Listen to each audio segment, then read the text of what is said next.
Անտոնանապատական, երբ որ լսեց ավետարանի խոսքը եկեղեցում, գնա վաճառիր քո ամբողջ ունեցվածքը, տուր աղքատներին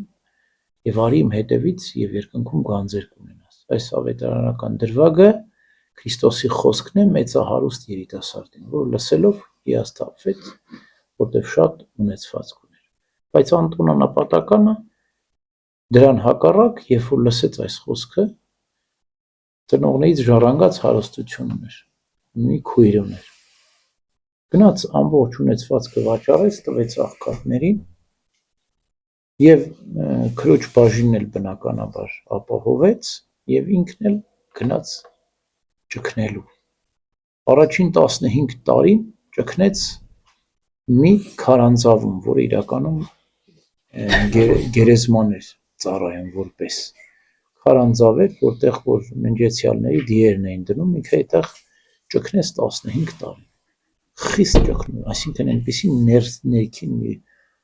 կոչ ուներ, կանչ ուներ, փափագ ուներ, ձգտում ուներ, որ ինքը ուզում էր ամբողջովին Աստծուն նվիրվել։ Եվ 15 տարի ճգնելուց հետո բազմաթիվ փորձություններ ունեցավ։ Չարը բացահայտ կերպով իր հետ պատերազմում էր։ Եվ մի անգամ այնքան ծեծեց անտոնանապատականին, որ մտածեց, որ մեռել է։ Դուրս հանեց քարանձավից, ասեց դուրս արի, ասեց դուրս չեմ գա, դուրս չես գա, ու դուրս ինքը դուրս հանեց։ Բայց առավոտյան անտոնանապատականը ոտքի կանգնեց, նորից մտավ քարանձավ, ասեց չէ, եկել եմ այստեղ ճգնելու, Աստծուն ծառայելու, եւ չարը ասաց, ես պարտվեցի քեզանից Անտոն։ 35 տարի էլ խորին անապատում ճգնեց։ Մի հատ լքված դղյակ գտավ եւ այդտեղ էր ճգնում։ 35 տարի էլ այդ դղյակում ճգնեց։ 50 տարի ճգնեց անտոնանապատականը եւ մեծ տարիքում նոր սկսեց աշակերտներ ընդունել։ Ապրեց մինչև 105 տարի անտոնանապատականը։ Շնորհ պատյար Գալստյան ասում է Շուշան ծաղիկը կա, ասում է, որ ինքը թաքնված է մարդկանցից։ Ոչ ոք չի տեսնում այդ ծաղիկը, բայց շատ լավ բուրմունք ունի, ասում է այդ ծաղիկը։ Եվ դու իրեն չես տեսնում, բայց հոտն ես առնում եւ հոտի վրա գնում գտնում ես այդ ծաղիկը։ Ճիշտ այդպես էլ անտոնանապատականն է, իրան չեն տեսնում, անապատում էր ճգնում, բայց այնպեսի անուշահոտ բուրմունք ուներ, այսինքն այնպեսի ճգնություններով էր ապրում, այնպեսի աղոթական կյանքով էր ապրում, այնպեսի սքանչելի վարք ուներ, որ իր վարքի համբավը հասավ ամեն մեկ։ Հոտի վրա սկսեցին մեղուները հավաքվել, այսինքն անապատականները, ճգնավորները գնացին եւ կոչվեց անապատի հայր, ճգնավորական մեջ շարժում հիմնեց անտոնանապատական, այսինքն անկեղծ նվիրումը կանչը ձգտումը առ Աստված մեծ էր անտոնանապատական, իրապես սա աստվածային էր եւ գնաց դարձավ անապատի հայր։ Ամեն մեկին յուրովի կանչ կա իր մեջ, ձգտում կա։ Եվ եթե մարդը այդ կանչին արձագանքում է, աստվածային այդ կանչին արձագանքում է եւ նվիրվում է Տիրոջը, ամեն մեկը յուրովի իր չափով, հա։ Այն ժամանակ Աստված վարձահատույց է լինում իրեն։ Այսինքն բարի պտուղներով է լցնում։ Սկզբում, երբ որ մարդը հավատքի է գալու, ջերմերանդ է լինում, սկզբում ջերմերանդություն է պետք, որպեսզի, ինչպես մեր Տերն է ասում, թե երկնքի արքայությունը հզորներն են հափշտակում։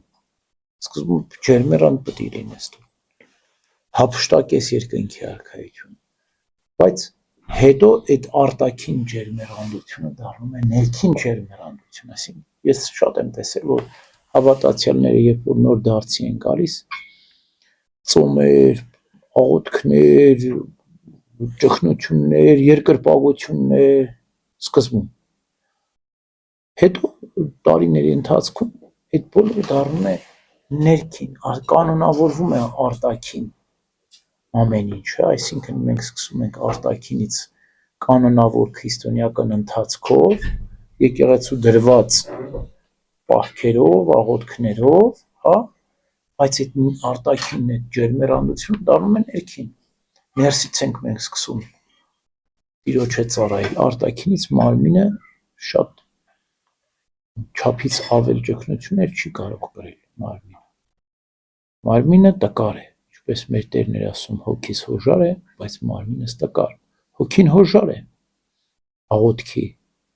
մարմինը չափ ունի, դրանից ավել չես կարող։ Ուրեմն սկզբում արտաքին ջերմեռանդություն, հետո դառնում է ներքին ջերմեռանդություն։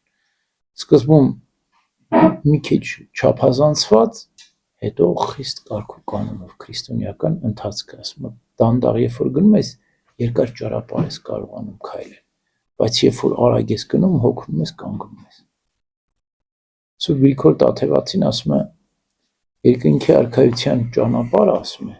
տկարները ավելի լավ են գնում, քան թե հզորները։ Ինչու՞։ Որտեվ տկարները